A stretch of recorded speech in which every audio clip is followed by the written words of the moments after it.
E a gente começa o Correio Debate de hoje com uma polêmica no Congresso Nacional. Afinal de contas, os deputados e senadores vão derrubar o veto do presidente Lula ao projeto que prorroga a desoneração da folha? Esse veto deve ser votado ainda esta semana. A maioria da bancada paraibana no Congresso Nacional deve apoiar a derrubada do veto. Caso seja mantido o veto, os 17 setores que mais produzem no país podem deixar de gerar milhões de empregos. A mobilização dentro do Congresso Nacional está sendo articulada por deputados e senadores que são favoráveis a uma maior geração de emprego e renda. Os líderes partidários voltaram a defender a derrubada do veto presidencial ao projeto de lei que estende a desoneração da folha de pagamentos de 17 setores da economia até 2027.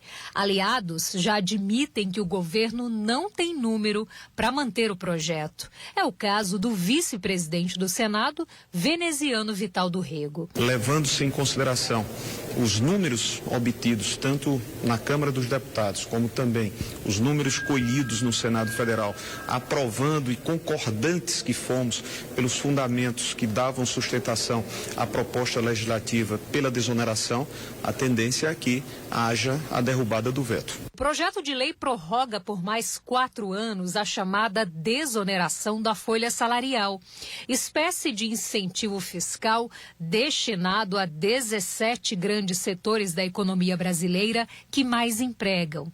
A medida aprovada no último dia 25 de outubro é de autoria do senador Efraim Filho. Já não temos mais prazo para aguardar a proposta do governo que substituiria a desoneração da folha de pagamento. Até o momento não chegou. Então, o caminho que estamos defendendo é que se faça a derrubada do veto, inclusive se liberando a base do governo que deseja votar a matéria. Esse sentimento está claro tanto na Câmara quanto no Senado. E a partir daí nós ganhamos prazo e tempo para poder, em 2024, discutir essas propostas do Ministério da Fazenda para se poder aperfeiçoar a política pública da desoneração, que já se mostrou eficaz em gerar empregos e postos de trabalho que ajudam a classe trabalhadora, ao pai e à mãe de família que busca sair da fila do desemprego. De janeiro de 2019 a agosto de 2023, o crescimento de empregos formais nos 17 setores beneficiados foi cerca de 19%,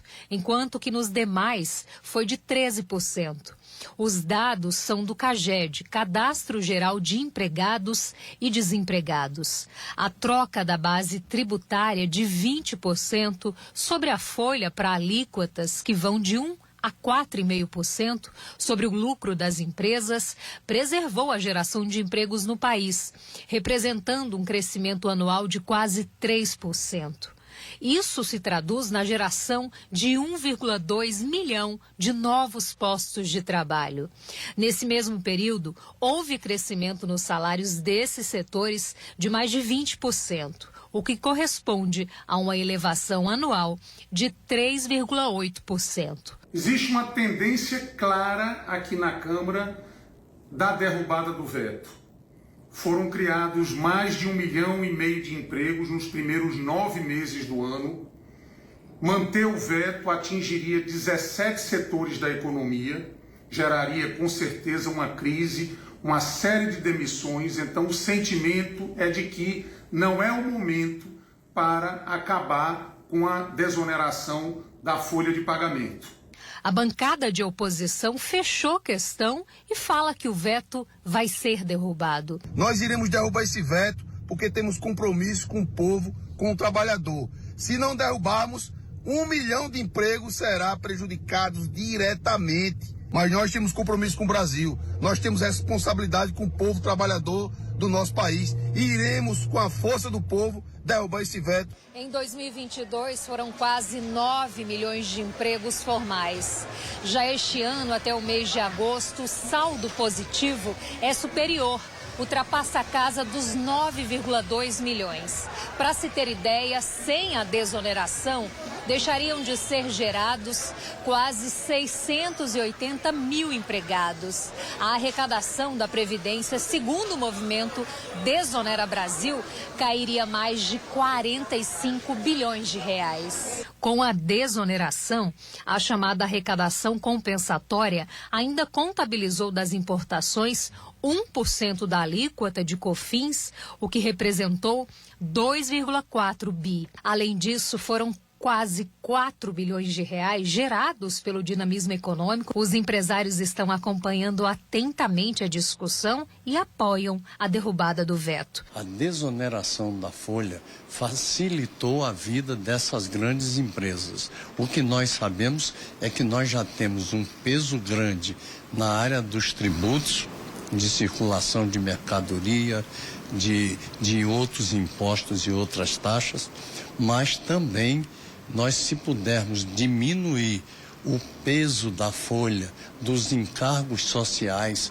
que vem junto com a folha de pagamento, facilitem muito a vida das empresas, principalmente as grandes geradoras de emprego. Para que um veto presidencial seja derrubado, é preciso maioria absoluta, ou seja, pelo menos 257 votos de deputados e 41 de senadores na sessão conjunta do Congresso, que está prevista para a próxima quinta-feira. Não houve acordo suficiente, são muitos temas que ainda precisam ser alinhados para a sessão do Congresso Nacional. A princípio, designamos a data de próxima quinta-feira, que é dia 14. Dia 14, uma sessão do Congresso Nacional para aprovarmos o veto, para apreciarmos o veto das exonerações, o veto do marco temporal, os vetos do arcabouço fiscal, os vetos do CARF, os PLNs, né? Então há muitos temas que o Congresso Nacional vai ter que se debruçar. Então, como você viu a fala agora do presidente do Senado Federal, que é quem também vai presidir o Congresso Nacional, que é a reunião conjunta entre deputados federais e senadores, Rodrigo Pacheco garantiu a votação desse veto, a apreciação desse veto ainda esta semana, possivelmente depois de amanhã. Acontece que aí está uma queda de braço entre oposição e governo. A oposição está se valendo também desse momento político, porque o presidente Lula tem enfrentado dificuldades nessa relação com o Centrão. Essa relação azedou ainda mais no final de semana, depois da conferência que o PT fez nacionalmente, onde os militantes partiram para o ataque contra o Centrão. E o governo faz um movimento ao contrário, abre espaços na sua gestão para agregar nomes do Centrão dentro do governo.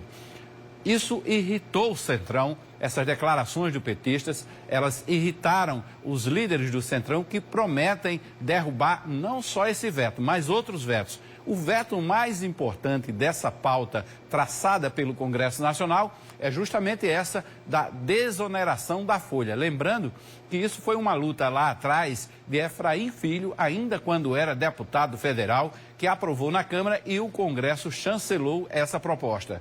Efraim foi eleito senador, continuou ainda nessa perspectiva de manter a desoneração da folha através de um projeto que prorroga até 31 de dezembro de 2027.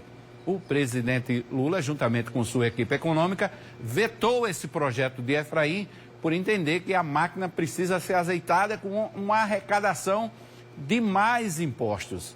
Principalmente o ministro da Fazenda, Fernando Haddad, defende essa tese da arrecadação de mais impostos. Ao longo do correr do debate, você vai ver também que tem outras matérias que o governo encaminhou ao Congresso Nacional e que trata de ampliar a arrecadação de impostos, ou seja, a sanha do Estado de conseguir mais impostos, mesmo que tenha trazer prejuízos a esses setores produtivos. É importante a gente acompanhar essa pauta no Congresso Nacional, porque é uma pauta econômica que não está blindada da pauta política e esse confronto, a oposição também vai ter dividendos, se aliando ao grupo do Centrão que está descontente com o atual partido do presidente da República.